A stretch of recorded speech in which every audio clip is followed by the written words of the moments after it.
I'm going to go ahead and get started. So hi, everybody, and thank you for sharing in the chat. That was so cool to see. My name is Josh Rowland. I'm a customer success manager at Meetup. Welcome to Meetup Live. For those who are first joining us or for people coming back, we're happy to have you here.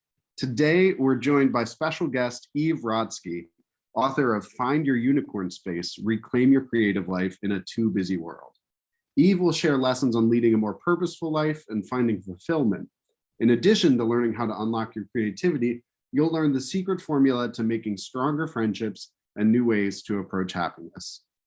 So before we get started, we're going to go over some guidelines and the agenda. So this event will be recorded, but don't worry, you will not appear in the video and your audio will be muted the whole time, so you will only hear the panelists. The chat for the event will be turned off eventually, but if you have any questions, we have a Q&A feature. It's on the bottom of your screen. We also have closed captioning available. So on the bottom of your screen as well, you'll see the live transcription icon. You can select your preference from there.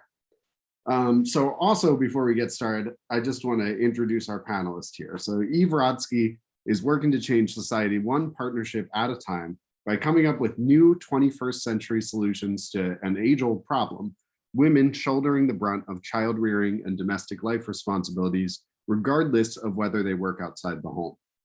In her New York Times best-selling book, Fair Play, she uses her Harvard Law School training and years of organizational management experience to create a life management system that helps couples both rebalance all of the work it takes to run a home and reimagine their relationship, time, and purpose.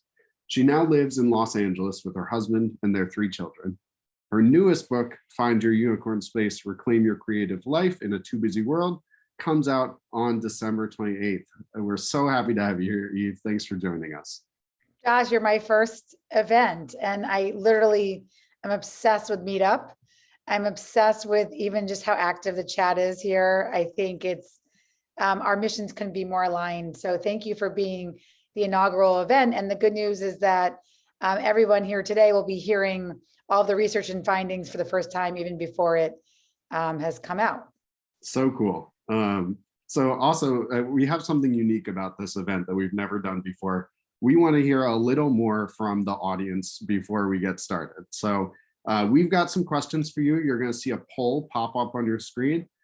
Answer these questions, and then we'll go over the results. Thank you. That way we can tailor what we're saying today, right, Josh, to our data, which I love to do, because nothing generic for your audience. We want to be as specific as possible. And I'm excited for questions too. If you have questions, we are going to be taking them. So we're really excited. Yeah, we're going to take hopefully about 15 minutes, maybe even a little more at the end, to answer questions from the audience. So please use that Q&A feature.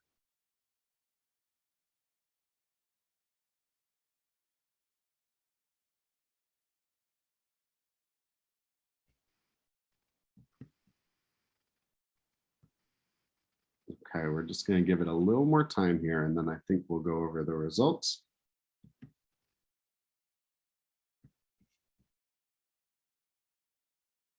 And keep sharing where you're from, because this is the best part. Okay, great. Perfect. Super cool to see this. So any thoughts, Eve, on seeing these results? Are you surprised by anything about the audience here today? Well, I'm happy. I'm happy that we got some sometimes. You know, typically we get a lot of absolutely nuts. So this is great. I feel like this is even better because you'll actually use our advice. And yeah, I think the demographic of the family structure is also really important, which I love that we have a lot of single people here, because I could either be your ghost of Christmas future to tell you how not to do it like I did, but also creativity is extra important in your life to find boundaries if you don't have a family, because we know that people are burning out by being the go-to at work if there isn't a family excuse, sort of, to say, per se, to get off and say, I have to put my kids to bed. Yeah, I think we're going to touch on that a little later, so I'm glad you brought it up. All right. Well, with that, I'm going to go ahead and get into some questions for you. So My first question, Eve, is you have a new book coming out in December, Find Your Unicorn Space, Reclaim Your Creative Life in a Too Busy World.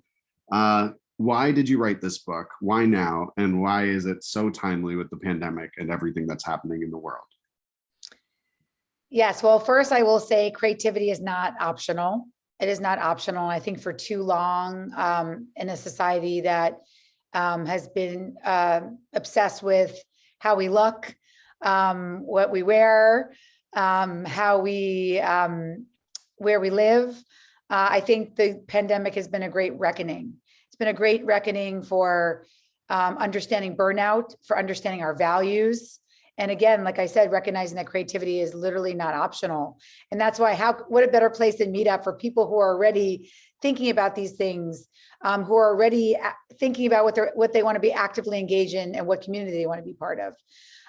For me, I know that I was not there. I started my journey into being an author and activist, an attorney on behalf of women, especially from a text, Josh, that my husband Seth sent me 10 years ago that said, "I'm surprised you didn't get blueberries." And that led me to sob on the side of the road thinking that my marriage is going to be ending because I was being defined as being the fulfiller of my husband's smoothie needs. So I definitely had been in a place after my two kids were born, and then I had a third child, where I felt like I was losing my identity. And so the road back to creativity for me, to my intersection, as I like to keep my Post-its everywhere, this is the intersection of identity, happiness, and creativity, and how important that is. And that's what we're going to be talking today. The last thing I want to say is that there's been a lot of how to be happy books in the past 10 years that I think have been co-opted to lead people down the wrong path. Because at the end of the day, seeking happiness makes you less happy. Seeking creativity and community and connection, the things we're going to be talking about today, are your clues, are the way to happiness.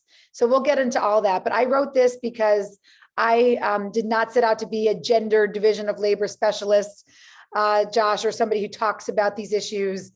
In my third grade project, I think it said like astronaut. But I've come to realize that part of the most important things I will say to people out there is that we've diminished creativity as a hobby, a passion project. We give people guilt and shame when they're spending uninterrupted attention for things that they love, that are unpaid. And that actually is the top of our pyramid. It's the most important things we do for our lives in terms of our mental health and our longevity. Yeah, I think you hit the nail on the head saying that we diminish it. And it's very interesting to me that you're placing it at such an important junction for our lives. So I want to know kind of what's the mechanism of that? How does creativity help your well-being? Why is it so important?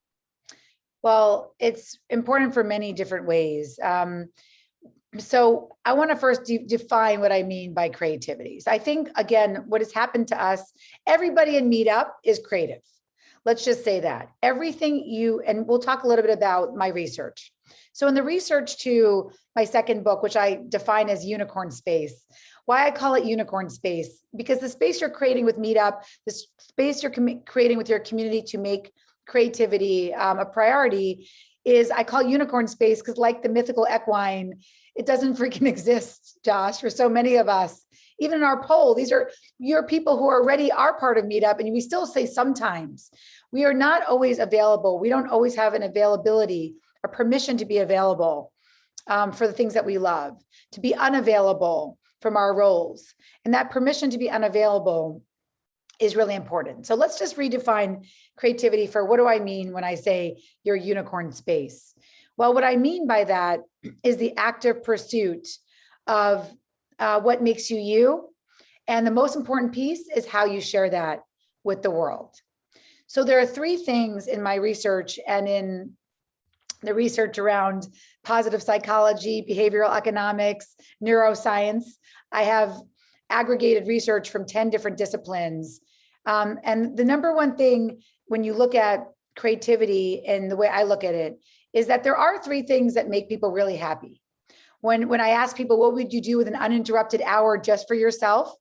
If I wouldn't let you fold laundry or scroll someone else's Venmo transactions, most people said to me, I would either spend it on adult friendships, self-care, which again is like putting your feet in the sand. I don't mean commodified wellness, not talking about a haircut here or a trip to Sephora. I mean real self-care. Or what we're talking about today, creative pursuits. They make you you and how you share them with the world. That is the link to your mental and physical health. Self-care is important.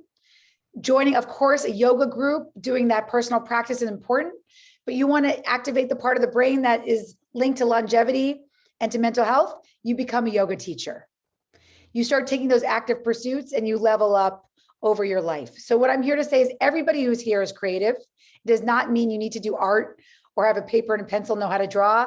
I surely do not know how to draw. But the most important thing is knowing ultimately how to tap in to what makes you you and how you share that with the world. That is my definition of creativity. Wow, that is so cool. There's a ton I want to tap into there. But first, I just want to hit on just a little phrase you used, commodified wellness. So there's a lot, like, how do you define commodified wellness versus something that might serve you like in the pursuit of these creative goals? And it might sometimes, I mean, might taking the yoga class like end up leading you to being the yoga teacher? How do you get on the track there? Absolutely. I think that's really, really important. And so I think we should let's go through the formula. There is a magic formula to finding this purpose. And I think the biggest problem I find is the words purpose, passion, they're a little bit scary.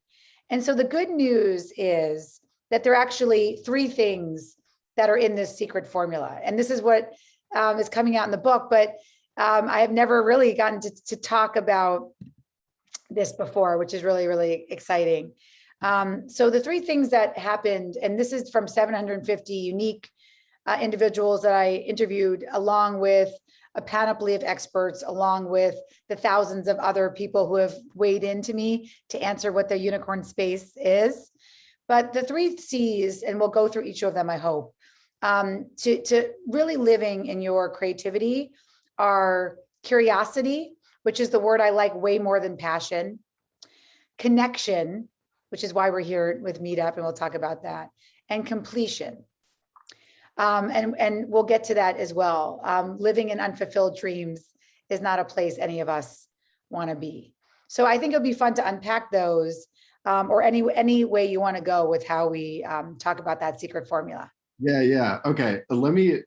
I want to get there next, but let me back up one step. Sure. So let's back up to the unicorn space concept. How do you get around to building this unicorn space for yourself? That's a great question. And thank you for bringing it up. I think especially during the pandemic, it's been really, really hard. We're seeing that burnout has doubled or tripled. We're in the midst of what's called the Great Resignation, where 1 of 3 people are thinking about leaving their jobs because they literally can't get away from it, Josh. They literally cannot get away from it. And what that burnout does to us is it leaves us in a place where it's very hard to find our flow state, to find our active pursuits, because at the end of the day, it's really, it's hindering when you can't turn yourself off. And so and especially I'm talking to the women out there, women's work, 153% increase in unpaid labor for women. And if you're a woman of color in the workplace, that's even more. Ordering the boss's birthday cake, having to fill in for somebody if they're out, literally not ever being able to be off from your roles. And so to get to that 3C formula, which we will unpack about creativity, really, these are 3 things that I want the audience to ask themselves. Do you believe you have a permission to be unavailable from your roles as a professional, a partner, or a parent? Do you believe you have that permission to be unavailable? And even if you believe you have that a permission to be unavailable, how often are you acting on that permission to literally say, I'm spending a day on sustained pursuits that make me happy without interruption? Women with caregiving responsibilities, I know don't have that permission because we've been interrupted every 3 minutes and 42 seconds on average, Josh, in the pandemic. So that permission to be unavailable is really important. But the other two things that were happening, even if people did not have caregiving responsibilities, were the idea around guilt and shame. That if this was not a side hustle, if their unicorn space was not something that was making them money or eventually going to lead to some sort of money-making opportunity, so many people said that they felt like it wasn't worthy. And so I'm not sure how we got on this sort of side hustle train where every pursuit that we have has to be commodified or you have to make money from it, because we don't. And in fact, many of the things that we love to do and we should be doing are things that do not have monetary value, but have intrinsic value that, again, is probably the most priceless things you do for yourself. And then besides the guilt and shame, the third thing I was finding was that people were telling me that even if they had creativity or they wanted to do it, they didn't believe they had the permission to use their voice to ask for what they needed from their boss, from their partners, from their roommates, from wherever, their parents. And so that idea to how do you use your voice to articulate your values, why you're on this earth. These sound existential, they sound big, but actually it's like I said to you earlier, this creativity that we're talking about, as we define it as unicorn space, this space that you occupy yourself in, it's not optional. It's not optional because it's literally the antidote, probably the only antidote to burnout that we truly have right now. That was so informative. There's some stuff I think about financial constraints and how it affects this pursuit of creativity that I'd love to get into later. But I know we said we'd touch on those 3 C's and I want to get there. So let me make sure I have them right. Is it curiosity, connection, and completion? Was that it? Yes, very good. You're a good student. But before we do that, I want to acknowledge financial privilege. And ironically, in my research, I mirrored the U.S. Census. And ironically, people who identified to me as working class were actually more likely to have creativity in their life. So as you got up the financial scale to what a lot of people are now calling the 9.9%, there's a lot more burnout and unhappiness. So it did not correlate actually to financial privilege in many ways. And I think it's also because there's a lot of communities out there. And it's a lot about, I think, what people are taught to value as they rise up the economic scale. So that's just an aside. So let's go into the 3 C's and then we'll explore them. We can take questions on them. But like I said earlier, I find passion a really difficult word, and it's not just me. A lot of the people I interviewed, Josh, found passion a really difficult word because it was too overwhelming. It's too overwhelming, right? Like I may love yoga, but it may not be my passion. I may love to take, I may be curious about an art class, but it may not be my passion. And so when people were the correlation, Josh, for when people were more willing to go there and to try something new and to break outside of the box creatively, they often tied the word curiosity more to that pursuit than they did passion. I'm curious about this meetup event. What would it mean to show up and talk about crystals for an hour? I had a friend who decided she was so burnt out. She's at a shipment company. So you can imagine shipping during the pandemic with the supply chain issues. She was literally burning herself to the core. She said, you know what? I'm really curious about my uncle. I remember he used to do Hindu tarot, Hindu spirituality through cards growing up. And I wish he would just read my, my chart. And so her Hindu chart reading has become her unicorn space. But just because she was curious about talking to her uncle and saying, I just wish I would know what he thinks about me or what's happening in my life right now. So sometimes you don't know where your journey is going to go. And I really like the word, what are you curious about? And like I said earlier, I don't mean, as my friend said, well, I'm curious about my friend's Venmo transactions. I don't mean that type of curiosity. The curiosity I talk about in Find Your Unicorn Space is what I call values-based curiosity. And so if you don't even know what you want to be curious about, the beauty, or you want to narrow it down, say there's a lot of meetups you're doing and you want to narrow it down to what is that link to your unicorn space, that longevity, that mental health. A really great way to do that is to start really thinking about your values. Yeah, super interesting. And I think to me, it seems like it's almost tricking yourself into finding your passion. Because if you're curious about something for long enough, you might suddenly find yourself very passionate about it and very knowledgeable about it. So absolutely. Hindu, like I said, Hindu readings. For me, as my husband said, who knew that my unicorn space would be the gender division of labor? But I was super curious about why women were burning out at a rate of twice as men 10 years ago. So again, you don't know where it's going to lead. And I think that's the beauty of it. The beauty of it, and that's why I think commodified wellness is an important term, as you asked about earlier. I think the problem with commodified wellness is that often it's taking us off on things that actually we do not value. And so, Josh, when I realized that I don't value being a size 2, I actually really don't value that.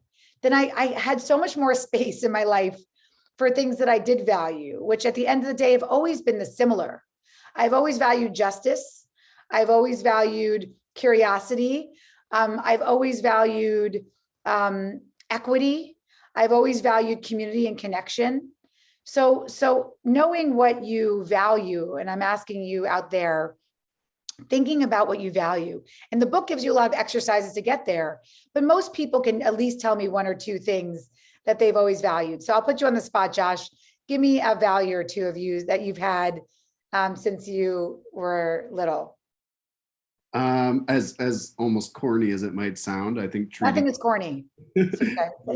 I think treating people well has been always a big value of mine. Do I need to come up with others, or is just one? No, I think that's really beautiful, because I think what you're saying is that bringing people to the table, how you approach the world is important to you, right? And so I think that value is really important. And then as you manage as a coworker in your creativity, the kind of communities you make, valuing others, treating them with respect, that's a really, really important value. And so I think when you realize that you can connect your values to your curiosities, it becomes really, really fun and interesting. And so again, going back to saying commodified wellness, where we have a society that's selling us so many things.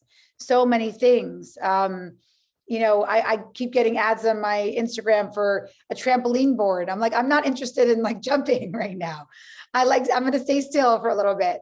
So it's just, we can get taken off by that. Or if we're looking again at TikTok, Instagram, all these things where everybody looks perfect or they have a perfect life. Even like one of my favorite movies, Stella Got Her Groove Back. The way she gets her groove back is she looks good and she finds a man. And so I think, again, recognizing that that's not the way we get our groove back. We get our groove back for understanding who we are, getting closer to our values, which is even more important after the pandemic.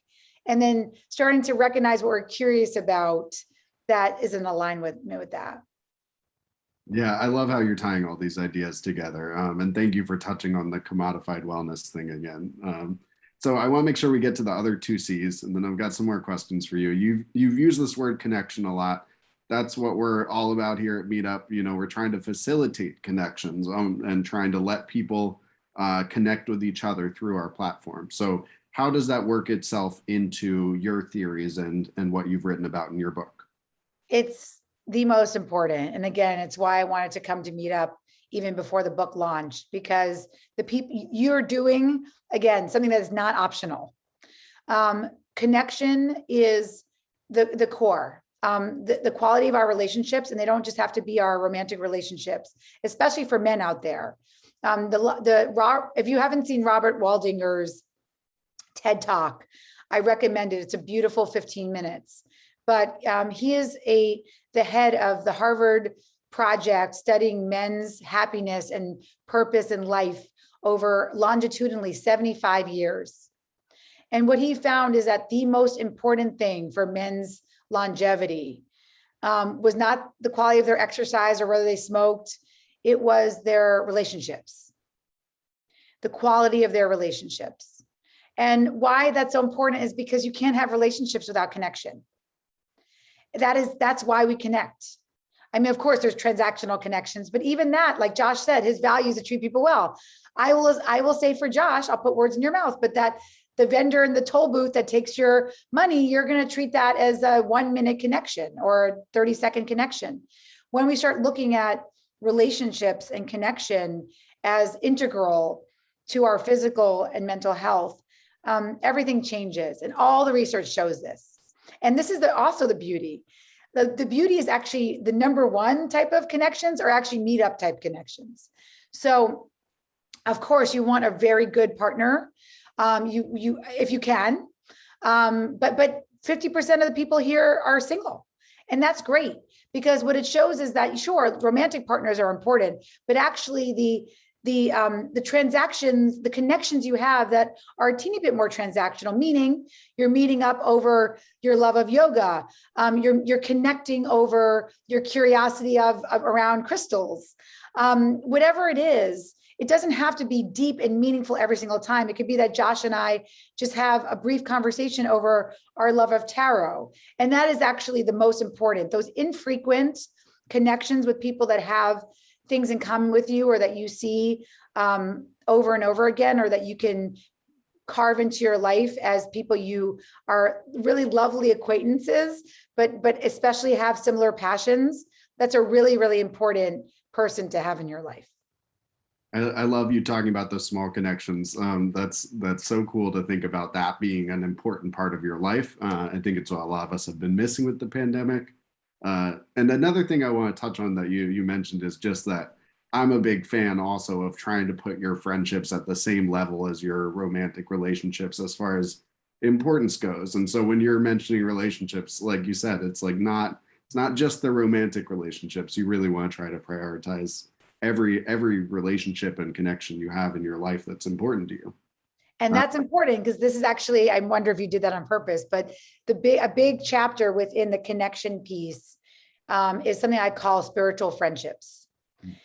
And there's two types of spiritual friendships that I think are really important. And again, why I love this community, because they are really easy to meet here. They are, and this shows up in the data, that the spiritual friendships that are really, really important are people who are joining your unicorn space journey with you, your creative journey with you. So I would call that type of spiritual friend another author that I write with. I have a friend, a fictional writer. I do nonfiction, so it's great because we get to talk about each other's stuff, but it's not even in the same genre. So it's really fun and easy. She and I write together. And we sort of force each other to write, 1,000 words a day or whatever we're thinking at the time. That spiritual friend is really, really important in your creative journey. The other type of spiritual friend, because not everybody has somebody who's literally doing the same thing as you do. As I said, my friend at the shipping company, she does Hindu tarot. So she may not have as many friends doing exactly what she's doing, even though her uncle is her spiritual friend for her in that way, because he's her teacher. There's a lot of friends who can show up for you. So another type of spiritual friend may not be the person who's running the marathon with you, but it's the person holding the sign. And I spoke to Sandy Zimmerman, who I love. She was one of my favorite interviews. She's an American Ninja Warrior. And I found her so interesting because she's a single mother. She had to get remarried, lots of little kids running around in the house, but she still managed to be the oldest contestant to ever ring that red buzzer. And I was like, how did you find the time to do this? Right? It's a really big pursuit to make your unicorn space your dream of not just parkour, but to complete American Ninja Warrior on such a high level. But her point was that when she was thinking about this, when she was curious about parkour, which is the sport that leads to American Ninja Warrior, she's called it a delicate dream. And I want to make sure that we all understand that a lot of what we're thinking about here are delicate dreams. And what she said is you want to make sure that your delicate dreams are in the hands of friends that really want to support you, because otherwise those dreams could be squashed. And she's so happy she went to one friend who said, you're not crazy for wanting to ring the buzzer. But she said if she had gone to other people and she wasn't careful with who she shared her dreams with and brought along on her journey, she believes that she may have been squashed. Wow. Yeah, there's a temptation, I think, to share it with everybody for accountability. Right. But I think that's a great tip, is to share with the people you know will be supportive. You don't have to share with everybody. You don't need to announce it on social media, or you can if that's good for you. But the truth is that back to the accountability and success partner research, just one accountability partner leads you to be 65% more likely to get something done. A success partner, which is that person I told you who's running that marathon with you, or again, is in your meetup group and you're there every single week, that's 99% more likely. It's really, really cool how important connection is. And then the last thing I will say is that a lot of people say to me, well, why isn't my unicorn space my soul cycle classes? And I'm like, that is great. Again, I love self-care. I think taking a walk with a friend on the beach with your dog is incredibly important. But still, the solo pursuit where you are definitely cycling and you're listening is not the same thing as an active pursuit that you share with the world. And that's what we're talking about today. That's how we're redefining creativity, is that values-based curiosity where you start to share it with the world. And again, I don't mean everybody. With the world can mean literally just your accountability partner. But why is a marathon, Josh, different than running on a treadmill? Because of the connection piece, the sharing with the world. The fact that at the end of the day, Josh, I know you run a marathon because I'm on that sideline. The community values that connection, and I see you running by. That important piece, that sharing piece, is what we're talking about here today. Yeah. So the lesson here is, yeah, don't write your novel for 5 years without telling anybody. Like, make sure you get out there. Get it out there. Share it with your meetup writing group. Yes. Again, and eventually I will tell you we should get it published, and that's the third C. That is completion. And we're getting there. But yes, absolutely. Share it. Yeah, I was about to get there. So I think your friend who competed on American Ninja Warrior, and I don't know how the show works, but it sounds like she won. Yeah, she won her piece of the buzzer. That was really important. Yeah, so she did that. She completed her delicate dream. So how does that completion, that third C, how does it factor into the rest of this? It's the most important C. Honestly, it was, and it makes me tear up, because especially for people who may not have as much privilege or time, and single mothers out there, I see you. But even if you do, if someone has told you you're too old to do X, Y, and Z, or you're too young to do X, Y, and Z, or you should be paying your dues by working 90-hour weeks, we lose the third C. We lose the opportunity to complete something. And that is literally, it's like that flow state of completion where something is done, a chapter is done, a talk is done. That's the spark. That's what completes this mental health and wellness journey in terms of linking creativity to the flow state, which is what is known as the time in your lives when you lose time because you're loving what you're doing so much.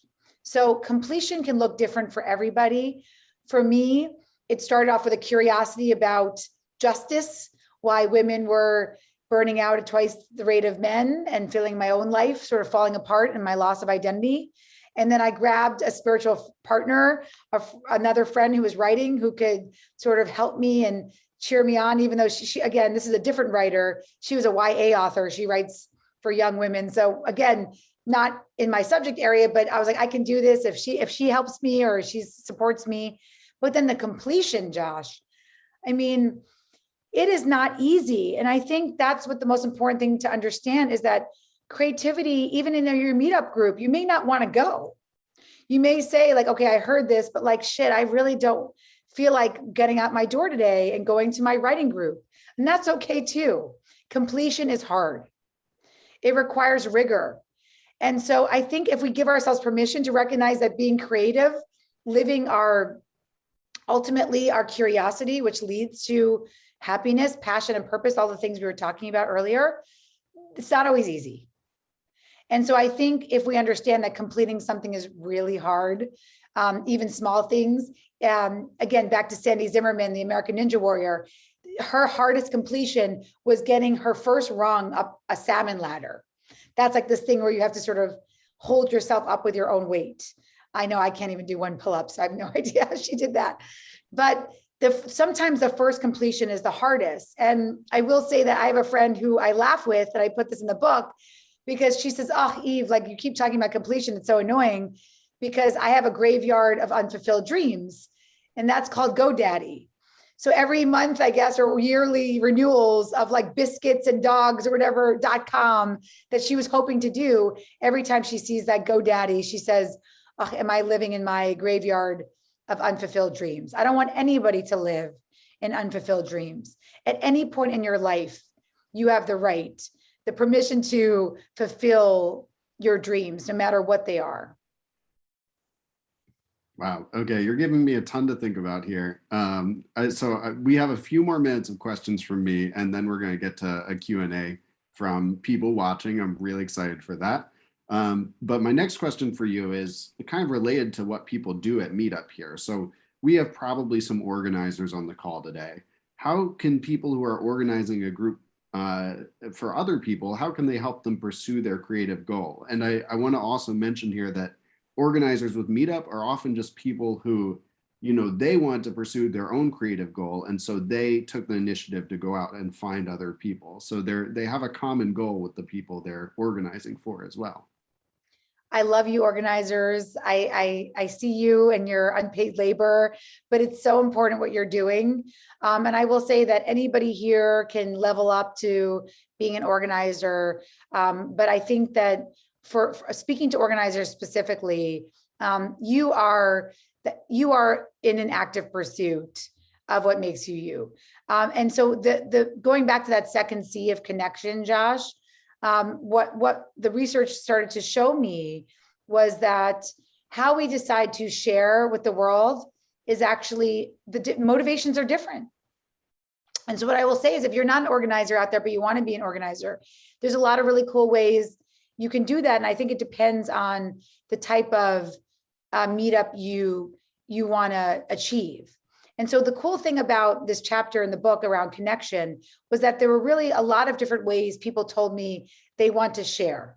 And so what I mean by that is I had this wonderful woman who actually I found out as part of Meetup, and I think she's even here. So hi, Ashley, if you are.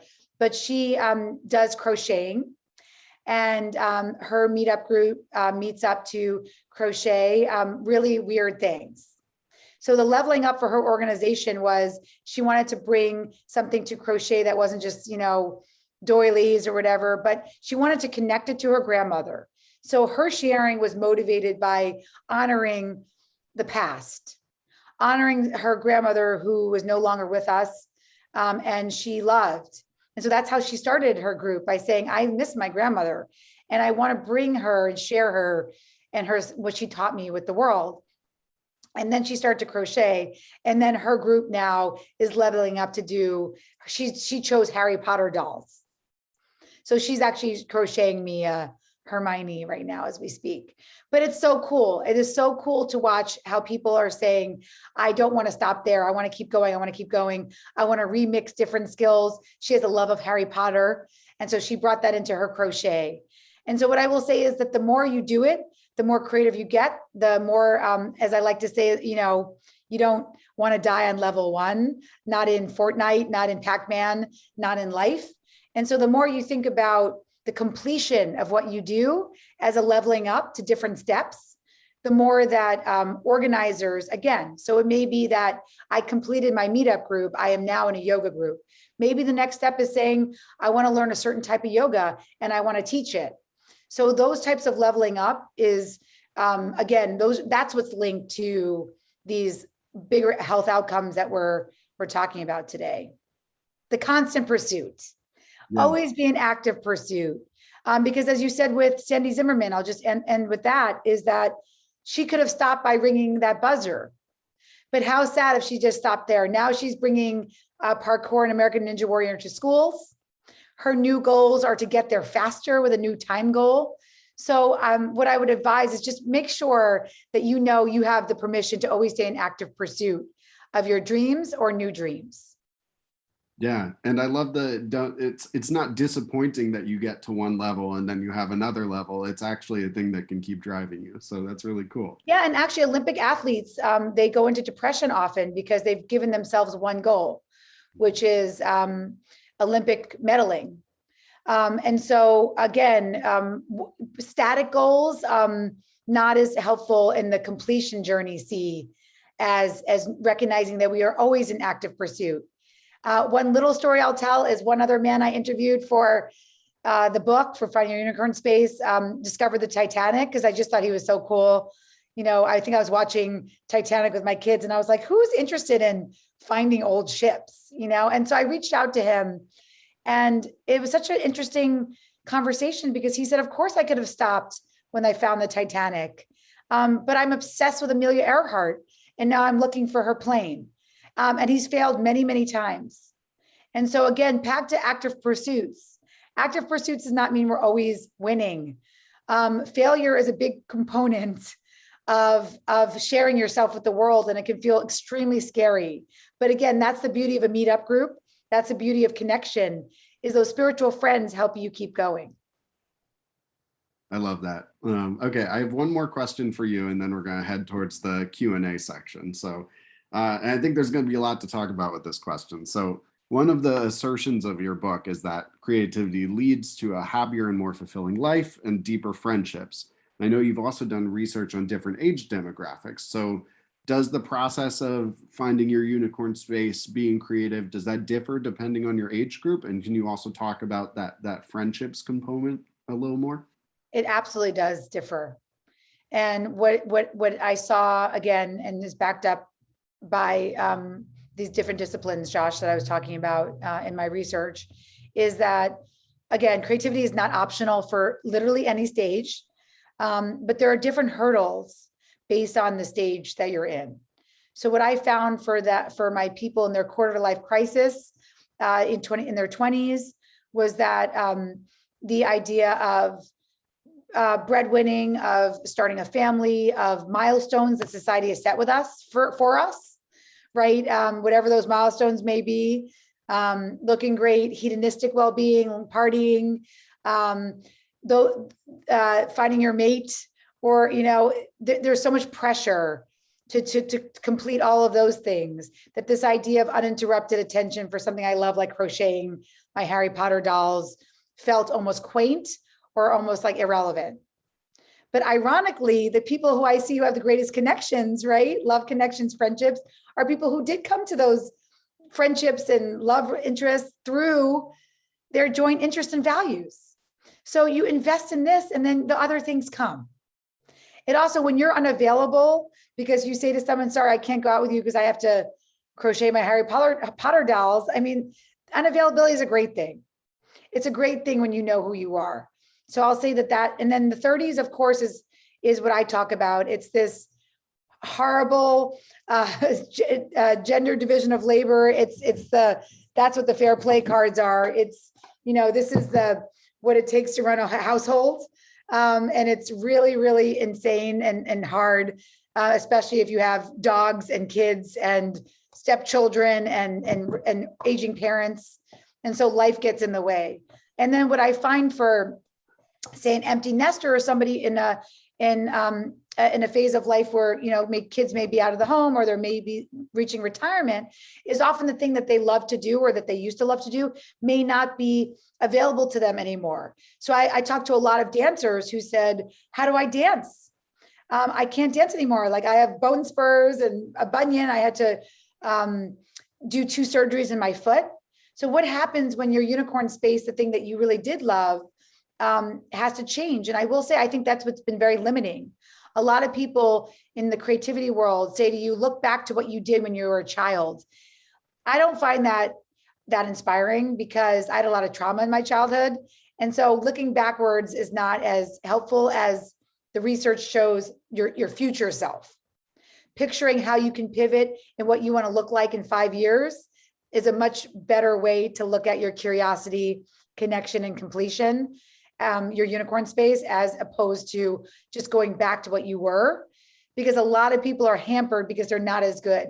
Josh, I love to dance. That was one of my unicorn spaces I brought back and I write about it. I suck now. I can't turn. I'm 30 pounds heavier, as we said earlier. I don't fit into any of my dance clothes. There's many things that could make me feel really sad and triggered about dance, but I found a new version of which I decided was ballroom, because it's actually a lot easier to do on the body than hip hop or modern. And I've been doing some ballroom dance, which has been really fun. That's so cool. And I see some connections there with some disability studies work I've read too, about how, acknowledging that your body doesn't necessarily need to limit your creativity in that way, even though we often view it in that light. So, okay. Many disabled people, many people with mental health issues are the most creative. So again, not only does it not limit it, but there's actually a connection to hardship and creativity. Yeah. Okay. Sorry to cut you off a little bit. I just want to not at all. The audience questions. But before I do, we're going to be sharing some links to your book in the chat. But can you just talk really quickly about how one goes about getting your book? Oh, thank you. They're literally everywhere. Books are sold on Amazon and Barnes and Noble, your local. I love local bookstores. Actually, Josh, I want to manifest that intention here that I really want to open a bookstore. That's another one of and then hopefully I could host meetups there. But I feel like that would be a really fun unicorn space, to actually have a unicorn space where people could come. And so who knows, but I love indie bookstores, but yes, anywhere books are sold, and I appreciate it. I know this is just a 101 primer. I wish we could tell you everything that was in there, but I will promise you that I do believe through all the different exercises in the book that there is something in it for everyone, just based on the fact that we did mirror the US Census for our research, and in terms of it hitting every demographic in terms of research and interviews. Awesome. Okay, thank you for sharing that.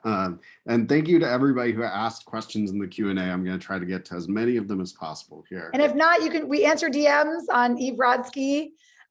So always can DM me.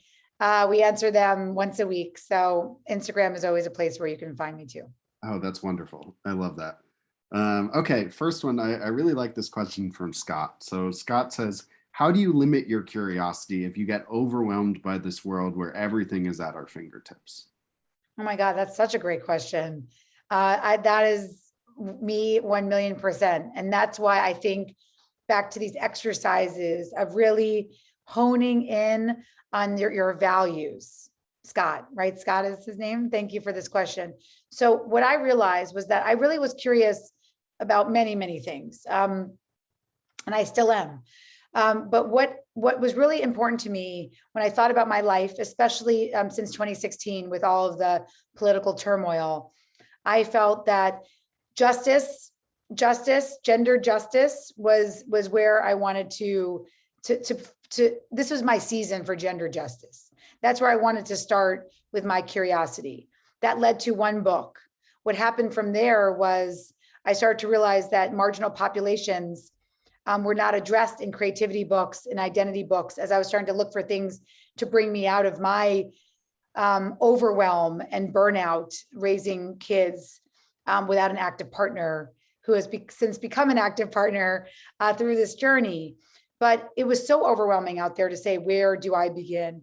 And then when I realized that I could start this journey over by saying, you know what, this is my season for community, for connection, and for justice.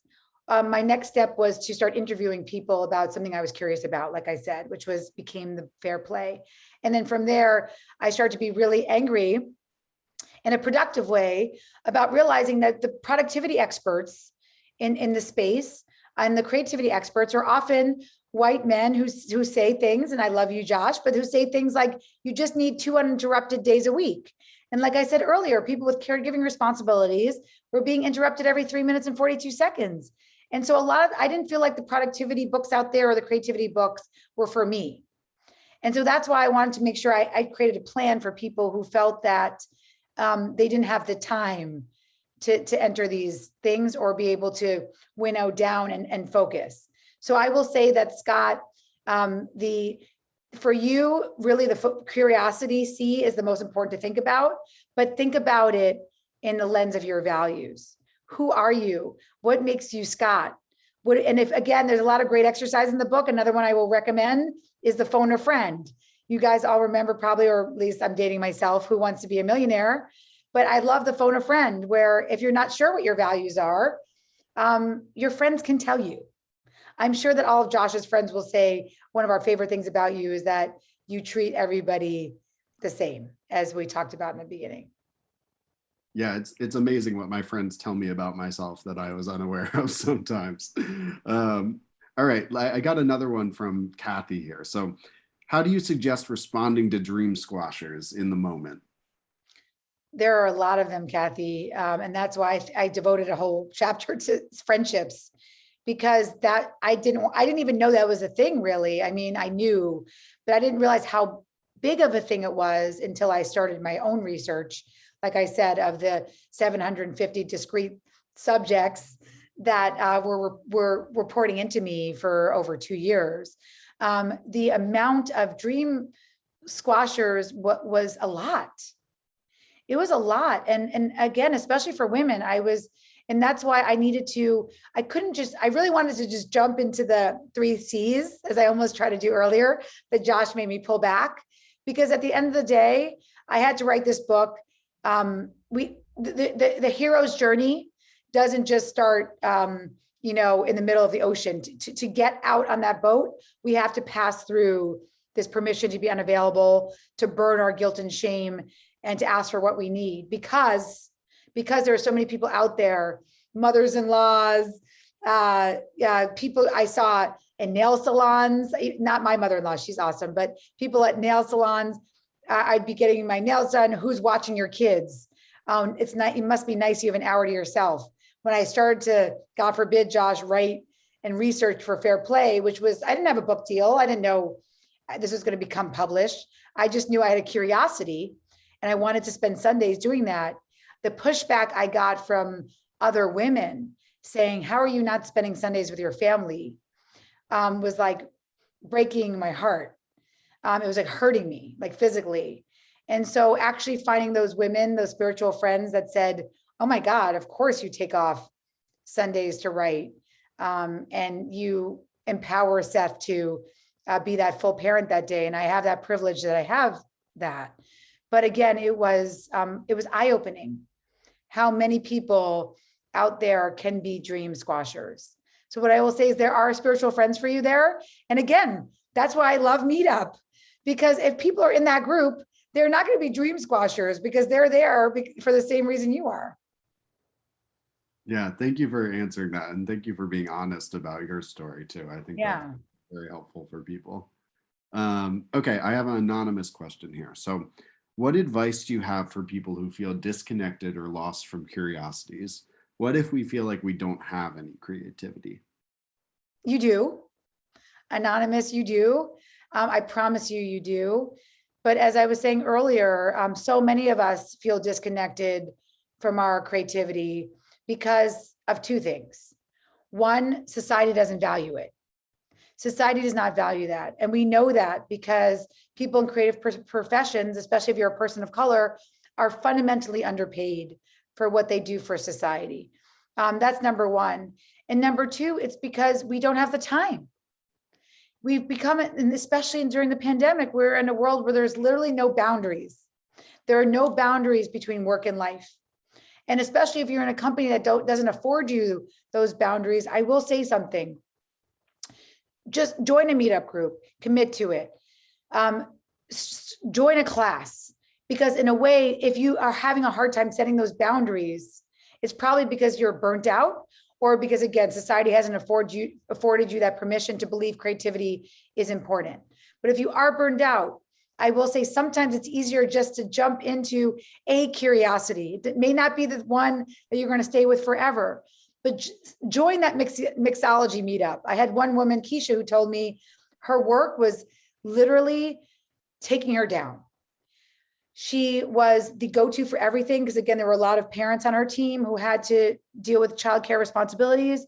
She was on all the time. She was on meetings from the minute she woke up to weekends to nights. And so for her, she'd always been curious about mixology. And she joined a mixology class, and that was it. That was her boundary to say, I have this class I paid for, and it's Fridays it starts at 4:30. And even just that one thing where she's like, I know at 4:30 on Fridays, I'm done, at least for that day. And then she started to do mixology. And now she's like the Josh. She's the itinerant corporate mixologist, and she's teaching people how to make whiskey sours on all their Zooms. And it's really reinvigorated her for her work. So I think my point is sometimes we have to understand why we've lost that ability to be creative or curious. And oftentimes it's because society has put it, devalued it by calling it a hobby, a vanity project, nice to have, or it's because we're completely and totally burnt out and have no time. Thank you for answering that. That was super helpful. I'm afraid we have to wrap it up here, but I love this group. Thank you again for your amazing engagement. yes, thank you, everybody. And I just want to touch on one more time before we wrap up. People can DM you on Instagram, you said, Yes, and your yes. website, or no? 100%. You can find me, but I think the best way would be just at Eve Rodsky. There's a DM, and you can absolutely find me there. We can answer questions. A lot of this obviously is answered in the book, which is exciting. And then my assistant is actually pinging me saying, she's on here saying that a lot of people are asking about that TED Talk. So I will say to you that I want to make sure I do tell you who that is. Robert Waldinger. You can Google Robert Waldinger TED Talk. Like I said, it's a 15-minute talk that is just beautiful. It is beautiful to listen to. It's a great companion to creativity, what we're talking about today, because it will reinvigorate you to invest in those relationships. And again, Meetup is, I can't keep saying how much I love this company and your mission, because again, there's nothing more important than melding curiosity and connection to ultimately a completion goal. And what better to do it than in your Meetup groups? Truly, thank you. I'm not a spokesperson. I just love what you're doing.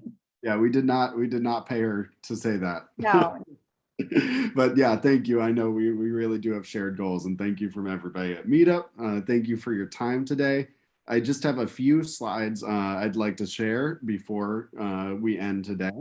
So I think they're getting put up right now. First of all, we talked about her book, and please go find it when it comes out. What's the book release date one more time?